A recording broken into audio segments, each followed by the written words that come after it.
প্রথমত আমরা বাংলা ইসলামী ছাত্র শিবির প্রাইভেট ইউনিভার্সিটি শাখার পক্ষ থেকে আমরা এই আন্দোলনকে পূর্ণ সমর্থন জানিয়ে এবং শিক্ষার্থীদের যেই যৌক্তিক দাবি সেই দাবিকে সমর্থন জানিয়ে আমরা আজকে শিক্ষার্থীদের পাশে সকাল থেকে এখানে অবস্থান কর্মসূচিতে আমাদের নেতাকর্মীরা এবং আমাদের যারা বিভিন্ন পর্যায়ে দায়িত্বশীল বৃন্দ সেখানে উপস্থিত রয়েছেন। আমরা শুরু থেকে যদি একটু আপনাদেরকে বলি যে মানে খুবই সামান্যতম একটা কারণে বিশ্ববিদ্যালয় শিক্ষার্থীদের যে ভোগান্তির একটা পরিক্রমা আমরা ইউআইইউ ইউনিভার্সিটির মাধ্যমে এটার একটা বাস্তব উদাহরণ আমরা দেখতে পেয়েছি। যে শুরু থেকে যদি আমরা দেখতে পাই যে একটা মেয়ের তার বাবা মারা যাওয়ার কারণে তার পরীক্ষা দেওয়ার যে সুযোগ, সেই সুযোগকে ঘিরে বিশ্ববিদ্যালয় প্রশাসন যেখানে একটি দায়িত্বশীলপূর্ণ আচরণ করার কথা, তারা অভিভাবকপূর্ণ একটা আচরণ করার কথা, কিন্তু তারা সেই বিষয়গুলোকে অভিভাবকের জায়গা থেকে দায়িত্বশীলতার জায়গায় পালন করার পূর্ণভাবে ব্যর্থ হয়েছে বলে আমরা মনে করি।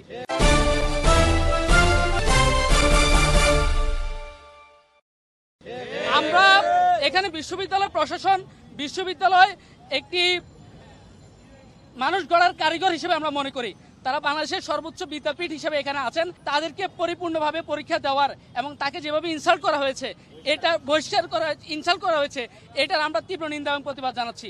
এবং তার ফলশ্রুতিতে ছাত্র সমাজ এবং তার সহপাঠীবৃন্দ যখন আন্দোলন শুরু করে এবং সেই আন্দোলনের পরিপ্রেক্ষিতে তারা সুষ্ঠু সমাধানে তখনই যেতে পারত, কিন্তু তারা কি করেছে, সুষ্ঠু সমাধানে না গিয়ে তারা এইটাকে তাদের যেই বিশ্ববিদ্যালয়ের গাম্ভীর্যপূর্ণ এবং তাদের যে অহংকারপূর্ণ আচরণ এখানে পরিলক্ষিত হয়েছে, যেটা আমরা মনে করি যে জুলাই আন্দোলনের প্রাইভেট বিশ্ববিদ্যালয়ের শিক্ষার্থীদের যে অবদান, সেই অবদানকে নস্যাৎ করার একটি পরিপূর্ণ ষড়যন্ত্র আমরা এখানে দেখতে পাচ্ছি।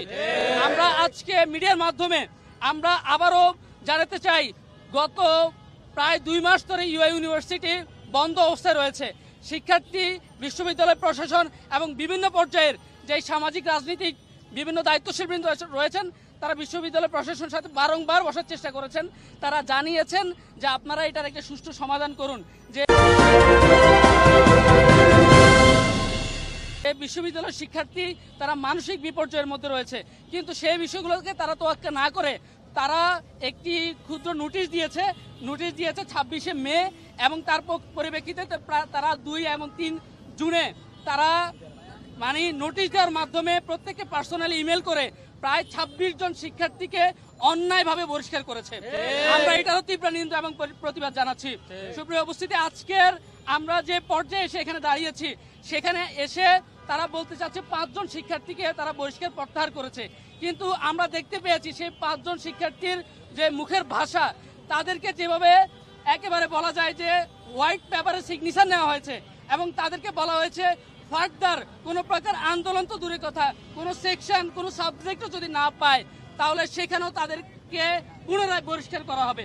তাহলে এই ধরনের একটা ঔদ্ধত্যপূর্ণ আচরণ করা হয়েছে।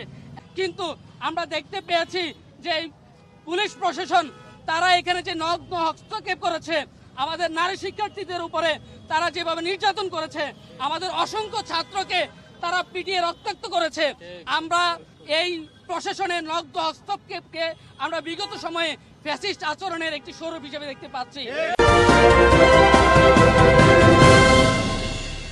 অনতিবিলম্বে যারা এই ফ্যাসিস্ট আচরণের মধ্যে এখনো রয়েছে, আমরা তাদেরকে হুঁশিয়ারি করে দিতে চাই। তারা ভুলে গেছে সেই 18 জুলাইয়ের কথা, আমরা সেই 18 জুলাইয়ের কথা আবারও স্মরণ করে দিচ্ছি। সেই এই বাড্ডার এই জায়গা থেকে শিক্ষার্থীদের সেই আন্দোলন গণ আন্দোলনে 5ই আগস্টে পরিণত হয়েছে। এই শিক্ষার্থীদের যে 26 জন শিক্ষার্থী, বর্তমানে 21 জন শিক্ষার্থীর যে বহিষ্কার আদেশ, এখানে অনতিবিলম্বে কোনো প্রকার কালক্ষেপণ না করে একেবারে নিঃশর্তভাবে এই দাবিকে আমাদের মেনে নেওয়া পর্যন্ত আমরা শিক্ষার্থীদের সেই শান্তিপূর্ণ আন্দোলনে আমরা বাংলা ইসলামী ছাত্র শিবির প্রাইভেট ইউনিভার্সিটি শাখার পক্ষ থেকে এনে অবস্থান করছি। আমরা ছাত্রদের পাশে রয়েছি। তাদের যৌক্তিক দাবিগুলো আদায়ের জন্য আমরা বিশ্ববিদ্যালয় প্রশাসন এবং আমাদের এখানে পুলিশ প্রশাসনকে অনুরোধ জানাবো, আমাদের এখানে যে জনদুর্ভোগ সেটার জন্য আমরা আমাদের যে জনসাধারণ রয়েছে তাদেরকেও আমাদের এই আন্দোলনে শরিক হয়ে এটাকে যাতে একটা বাস্তব রূপ দেওয়া যায় এবং শিক্ষার্থীদেরকে তাদের যৌক্তিক দাবি আদায়ে যেন তাদেরকে পরিপূর্ণভাবে শিক্ষার পরিবেশ, শিক্ষার মান এবং ইউনিভার্সিটিতে ফিরে যাওয়ার সুযোগ করে দেওয়া হয়, আমরা সেই অবস্থান এবং দাবি জানিয়ে আজকের এই অবস্থান জানাচ্ছি।